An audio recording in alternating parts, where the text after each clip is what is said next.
They say if you're sitting alone in silence long enough, you'll find peace. But let me ask you something honestly. What if the silence doesn't feel like peace? What if it feels like the universe ghosted you, blocked your number, left you on read? No texts, no calls, just the fridge humming like it's narrating your spiritual downfall. People say you should enjoy your own company, which is a lovely idea until you realize your own company is kind of emotionally intense. But here's the twist. And welcome, by the way, to Buddhist Wisdom for the Elderly, where we turn spiritual breakdowns into, well, spiritual breakthroughs, eventually. This video, it's for those who feel like life hit pause and forgot to press play again. Each part we explore will follow a simple rhythm. The phrase society throws at you, why it hurts more than it helps. A real story from people who've been through it. And finally, what to say or do instead, with no incense required.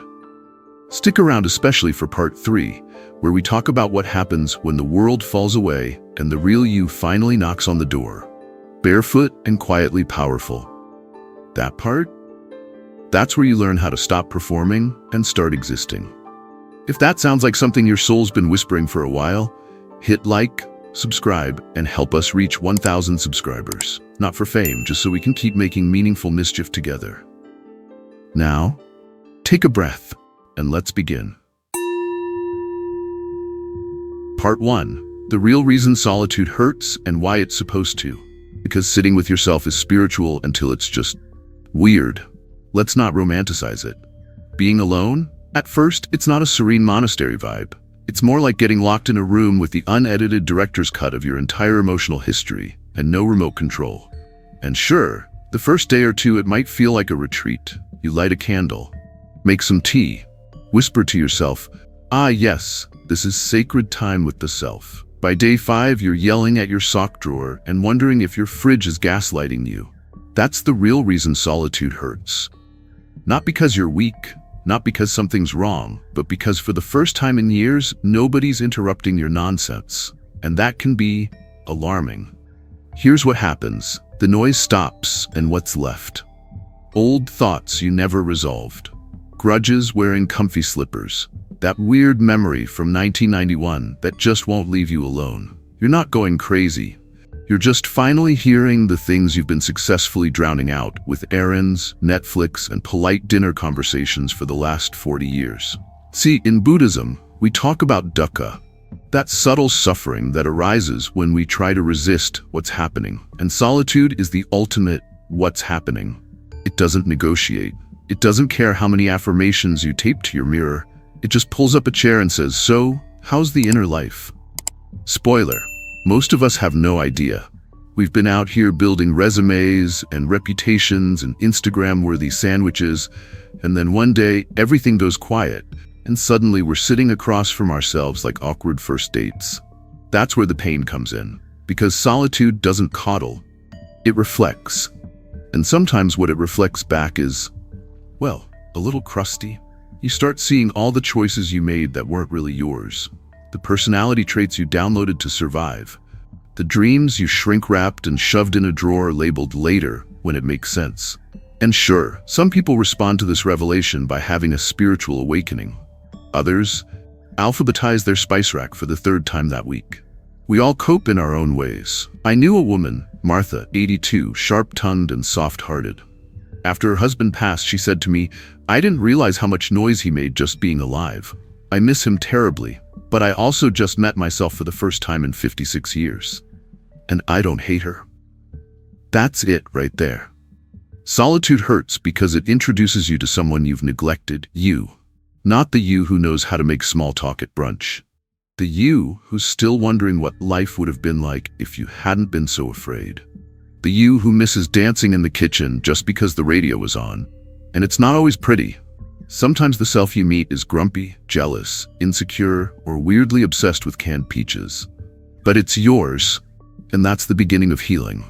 Not the fake healing where you journal 3 times and declare yourself transformed, but the slow, awkward kind. The kind where you sit in your pajamas at 2 a.m. and say, okay, maybe I don't have this all figured out, and maybe that's okay. So yes, solitude will make you cry and yell and pace around your living room like you're starring in a very dramatic indie film. But it's also the place where you stop pretending, where you finally lay down the armor, and maybe, just maybe, start liking the person underneath all that noise. Part 2. Shadow work in the quiet. Why you're finally meeting yourself, featuring your repressed emotions, awkward truths, and a few emotional goblins you've been avoiding since 1987. Here's a fun little secret no one warns you about. Once you've been alone long enough, after the silence gets real, after the fridge stops talking and the plants stop judging, you'll meet someone new. Or rather, someone old. They've been with you forever, quietly riding shotgun in your life, snacking on shame, bitterness, old stories, and unresolved conversations. Say hello to your shadow. Not the poetic kind, not the I contain multitudes kind. We're talking about the parts of you you've stuffed into emotional storage units and hoped would never get brought up at a family dinner. Jealousy, guilt, that unresolved resentment you still feel toward a parent who's been gone 10 years. Or the time you ghosted your own dreams because they weren't practical. Yep, all of it. Congratulations, you're doing shadow work. And the tuition? Solitude. Carl Jung, wise old fellow, very serious beard, believed that the shadow is everything we refuse to see in ourselves. Not because it's evil, but because we're embarrassed by it, or scared of what it might mean. And here's where it gets juicy. The longer you stay quiet, the more the shadow shows up. Not to torment you, but to integrate. Because here's the twist. You don't heal by conquering your shadow. You heal by making tea with it. Invite it in. Sit it down. Ask it what it needs. You might be surprised. Your anger might just need to be acknowledged. Your grief might just want 5 minutes without being spiritually bypassed. Your guilt might want to stop being punished and start being forgiven. Look, shadow work isn't pretty. It's not a spa day with essential oils and lo-fi beats. It's more like therapy meets camping. Messy, uncomfortable, and occasionally you find yourself yelling at a mosquito that turns out to be your suppressed resentment from 2004. But oh, is it necessary? Especially as we age. Because let's face it, the older we get, the fewer distractions we have. Careers slow down. Kids stop calling as much. Even your back has stopped trying to impress anyone. You're left with the only relationship that truly lasts. The one with yourself. And if that relationship has been built on ignoring half of who you are, well, now's the time to fix that. In Buddhism, there's a concept called anatta. The idea that there is no fixed, solid self. That what we call me is just a bundle of habits, stories, emotions, and reactions, constantly shifting like clouds. Shadow work is how you realize which clouds you've been pretending are the sky. You start to notice, oh wow, I'm not actually angry all the time. I just never learned to say what I need. Or, I've been wearing confidence like a costume, but underneath, I've always felt like a scared kid, trying not to get in trouble. And yeah, that realization hurts, but it also liberates. Because once you've named your shadow, it stops controlling you from the basement. You don't flinch every time someone touches a nerve. You start to know the nerve. You don't spiral every time someone disagrees with you. You know where that panic comes from. You don't overcompensate in relationships. You've finally met the part of you that never felt enough. And that, my friend, is freedom. Shadow work and solitude isn't about becoming perfect. It's about becoming whole. The awkward, contradictory, beautifully human you. The one who cries at insurance commercials and forgets why they walked into a room. The one who sometimes doubts everything, but still keeps going. The one who's been there, under all the noise, this whole time, just waiting for a little quiet and the courage to finally come home. Part 3. When the world falls away, the real you arrives. Warning, may cause spontaneous truth-telling and a total lack of interest in superficial small talk. Here's something they don't tell you in most self-help books. Losing everything that used to define you is terrifying. But it's also how you begin to actually live. Seriously. It starts subtly. You're standing in the kitchen staring at your favorite mug and thinking, do I even like tea? Or did I just drink it because Margaret always made it? Then it spreads. You realize you no longer care about 90% of the conversations happening around you. You sit in a group and wonder how you ever pretended to enjoy weather talk and casserole gossip. You feel a strange new sensation in your body. It's called not faking it. Congratulations. the ego is dissolving. And yes, it feels like freefall, because when the world stops reflecting back who you thought you were, worker, spouse, parent, provider, people pleaser, you have to ask the question, who am I when I'm not being someone for someone else? And let's be clear, this isn't a gentle process. It's more like spiritual molting. It itches, it flakes, it's weird, and nobody claps for you while you're going through it. In Buddhism, we have a word, anicca. It means impermanence. Everything changes. Everything falls apart. And the more you cling, the more it hurts. That identity you built, temporary. That reputation you worked so hard to uphold, fleeting. Even your taste in curtains, subject to cosmic evolution. When solitude strips it all away, you're left raw, exposed, but also oddly relieved. There's a moment, maybe it comes in the grocery store, maybe while flossing, when you catch your reflection and think, oh, there you are, I remember you. Not the version of you that kept things light to avoid conflict. Not the version that kept achieving so no one would ask how you were really doing. Not the version that swallowed her voice to keep the peace. Just you. Softer, quieter. But finally, real. I knew a man, Arnie, 74, former accountant, always wore socks with sandals. We didn't judge. One day he told me, I used to go to meetings every week just to feel important. Then I stopped and I realized I'm happiest talking to birds. He wasn't being poetic. He literally made friends with the pigeons behind the library. That's the kind of clarity solitude can bring. You stop performing, you start listening. And slowly, the real you starts to whisper, hey, we don't have to pretend anymore. But there's grief too. Grief for the friendships that no longer fit, grief for the roles that dissolved, grief for all the years you played a part because you didn't know there was another option. That grief, that's sacred. It means something is dying, but it also means something is being born. And no, it's not always graceful. Sometimes you're just a 68-year-old woman sitting in your car in the grocery store parking lot, crying because you finally admitted you hate your book club, and you've hated it since 2009, but you feel lighter after. Because the truth will do that. When the world falls away, the real you doesn't arrive with fireworks. She arrives in slippers, carrying a mug she actually likes. Sits down and says, let's not go back to pretending. It's exhausting. And you nod. And something in your chest, something tired and old, finally exhales. That's the moment when you realize solitude didn't take your life away. It just cleared the stage. Now it's your turn to step into it. Not as a role, not as a projection, but as a person. Flawed, quiet, but finally, unmistakably, you. Part 4. Why you don't need to return to who you were. You're becoming who you are. You don't owe anyone the performance version of yourself. Not even the grocery store clerk. There's a strange moment after transformation. You've done the solitude thing. You've cried into soup. You've stared out the window like a mystic squirrel whisperer. You've met your shadows and offered them a snack. And then, life taps you on the shoulder and says, okay, ready to come back now? But here's the thing. Back to what exactly? The old routines? The shallow conversations? The polite laughter at jokes that make your soul wince? You've changed. But the world still likes the version of you who was slightly more agreeable and slightly less introspective. So what do? First, take a breath. This is normal. It's like leaving a silent retreat and walking into a nightclub. Everyone's shouting, the music is too loud, and all you want is to make eye contact with a tree. But here's the truth, you don't need to go back to who you were. That person did their job. You're here now because they brought you this far. And now, it's someone else's turn. Yours. The real you. Not the shiny version people praised. The version that feels whole in the quiet. The one who actually likes things slower, softer, more sincere. Here's where things get sticky though. People around you might not know what to do with this new self. They might say things like, you've changed, and you'll smile and think, thank God. Because here's a secret no one says out loud. Some relationships were built with the mask in mind. And when the mask falls, so does the relationship.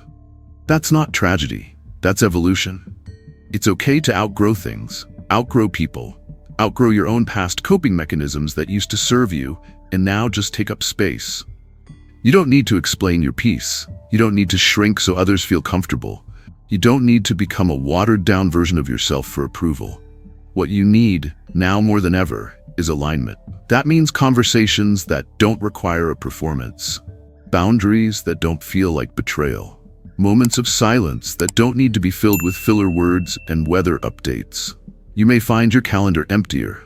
You may find yourself spending more time with plants than people. You may develop strong opinions about the exact time birds start singing in the morning. And that's okay, because here's the twist. You're not retreating from life. You're finally choosing which parts of life are worth your presence. Presence. That's the word. You're not living in your head anymore. You're living in your body, your breath, your truth. Even if it's awkward, even if you fumble through every conversation for a while, even if you have to say, I don't do that anymore, and let the awkward silence hang in the air. That silence, it's your boundary doing yoga.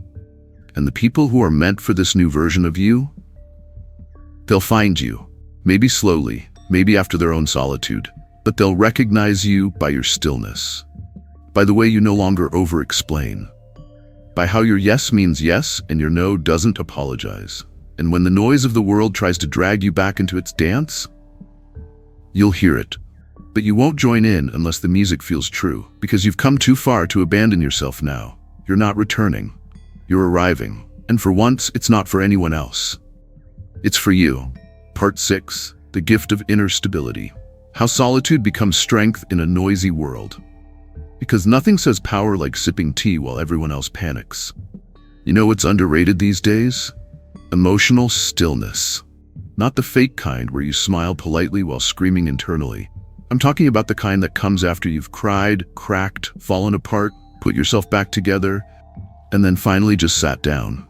Still, not because you've given up, but because you've stopped running. See, here's what they don't tell you about deep solitude. Once you've walked through the fire, once you've looked your shadows in the eye and didn't flinch, you stop being so easily rattled. You don't jump at every loud noise. You don't panic when someone doesn't text back. You don't feel the need to convince people of your worth. You've built something quiet, something solid, and it lives in your chest like a warm stone. I once sat with a man named Philip, a retired teacher in his 80s, who told me, I used to think I needed people to complete me. Turns out I just needed to shut up long enough to find out I wasn't half bad. That's the kind of strength we're talking about. Inner stability. It doesn't look flashy. It doesn't trend on social media. It won't get you a brand deal or a viral quote, but it will keep you from losing yourself when the world gets loud. And the world? Oh, it will get loud. Bones buzzing. But opinions flying, news headlines that sound like satire, people trying to drag you into emotional group chats you never signed up for. But you've been somewhere deeper. You've sat in the silence long enough to not need to fill it. This is the kind of strength that doesn't shout. It just stands there, steady, breathing, unafraid to pause before responding. It's the kind of strength that says, I don't need to win this argument. I just need to stay true to myself. I don't need to explain my boundaries. I just need to honor them. I don't need everyone to like me. I just need to like who I am when I'm alone. That kind of power? You can't fake it. You have to earn it, and solitude is the dojo where it's trained. In Buddhist psychology, we don't strive for confidence. We strive for equanimity, a calm mind, a soft heart, a soul that doesn't rise and fall with every external wave. You become like a tree in the wind. You bend, but you don't break. You shake, but you don't uproot. People feel it in your presence. They might not be able to name it, but they'll pause when you speak. They'll feel more settled around you. They'll wonder why your silence feels more supportive than their therapist's entire vocabulary. And the beautiful thing? You don't need to prove anything. You've already been through the wild storm inside. So when chaos knocks at your door now, you just nod, offer it tea and say, you're not the first, and I've met worse in my own mind.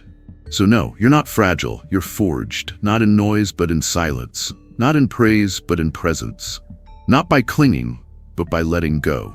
And that's the kind of strength that doesn't make headlines, but saves lives, starting with your own. Part 7. Solitude becomes service. How your inner peace becomes a gift to others. You don't have to be loud to be powerful. You just have to be present. There's this strange thing that happens when you finally stop trying to fix yourself. You become medicine for people who didn't even know they were bleeding.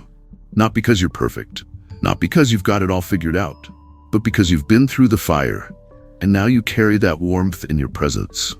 No spotlight, no title, just you.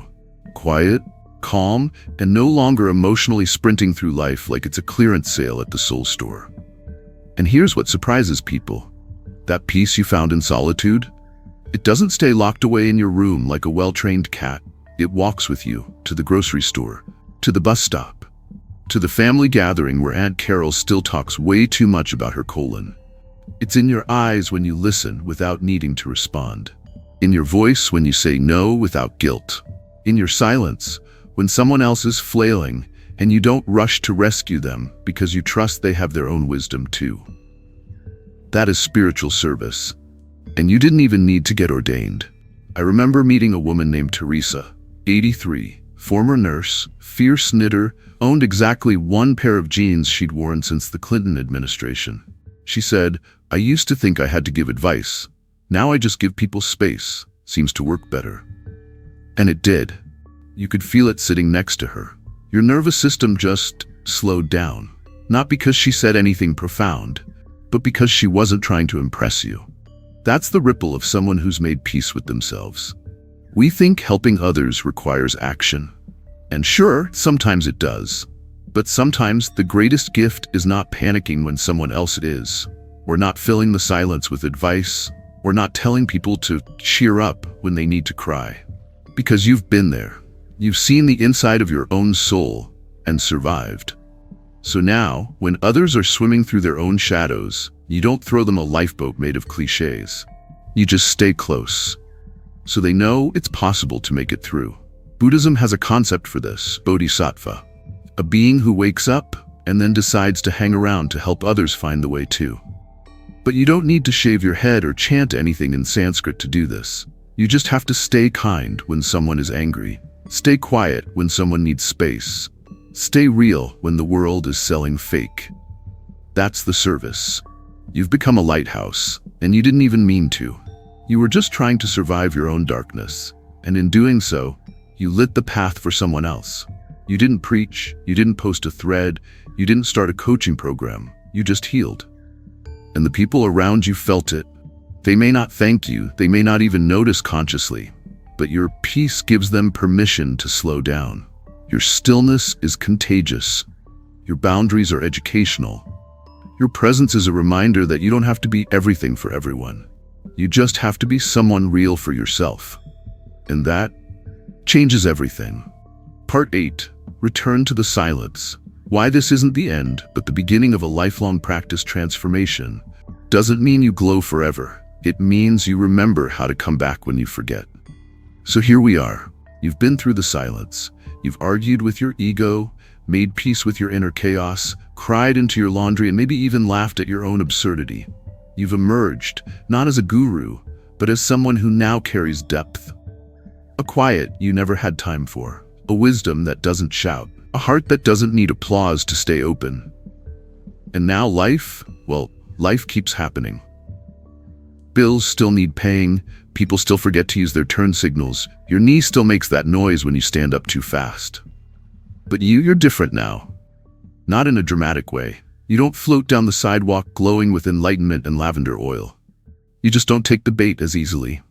You notice your breath. You pause before reacting. You see through the nonsense quicker and smile instead of spiraling. And maybe most importantly, you know how to return. That's the real spiritual milestone. Not how long you can stay in peace, but how gently you can return to it when the world knocks you off center. Because let's be honest, you will forget. You'll find yourself 3 hours deep in an online argument about almond milk. Or suddenly convinced you've wasted your whole life because someone on Instagram looks better in linen. It happens. You're human. Welcome to the club. But the difference now, you know the way back. Back to your chair. Back to your breath. Back to that quiet room inside you that doesn't need likes, praise, or perfect answers, just presence. And that's a practice. In Buddhism, we don't expect to arrive and stay enlightened like it's a hotel you check into. We return, again and again, with patience, with humor, with grace, for how often we fall asleep at the wheel of our own awareness. So maybe you light a candle each evening, not because the flame changes anything, but because it reminds you, here I am again, soft, awake, still here. Maybe you take walks without your phone, not to be productive, but just to listen, to the wind, to your breath, to the squirrel that is clearly judging you. Maybe you stop apologizing for needing space. Maybe you stop waiting for the world to understand you and focus instead on understanding yourself. This isn't the end of your solitude story. It's the beginning of your relationship with it. Because now you know, when the world gets loud, when your ego gets dramatic, when the past starts pulling on your sleeve like a needy child in a candy store, you can return. You can say no to chaos. You can say yes to the moment. You can sit down, close your eyes, and remember, you've met yourself before. You can meet yourself again. Not because you're chasing perfection, but because you've decided I am worth coming home to. And that is what changes a life. Not the mountain, not the vision board, not the big dramatic moment. Just one quiet return, after another, after another. So keep the kettle warm, keep a chair by the window, keep listening. And when in doubt, breathe, smile, and begin again. So here we are, you made it. Through the silence, the shadow, the identity crisis, the spiritual awkwardness, and yes, even the fridge humming like the soundtrack to your midlife unraveling. Let's recap, shall we? We learned that peace doesn't always feel peaceful. That solitude is less like a yoga retreat and more like being locked in a room with all your unfinished business and no snacks. But also, that in the middle of the ache, something sacred happens. You stop performing, you stop chasing, and you start arriving, slowly, tenderly, as the person you were always meant to become. This wasn't just a video, it was a mirror. And hopefully a little flashlight too. So if anything in this journey made you pause, made you laugh nervously, made you feel just a bit less alone in your weirdness, that's your sign. You're doing the work. Quietly, beautifully, in your own way. If you want more of that, click like, leave a comment. What part hit you the hardest? And if you haven't already, subscribe and help us hit 1,000 gentle souls. No bots, no fluff, just humans stumbling toward wisdom together. Because maybe, just maybe, there's a whole lot more joy ahead for people who finally stop pretending to be fine. Now go make some tea, or sit in silence, or both. You're officially one of us now. See you next time on Buddhist Wisdom for the Elderly.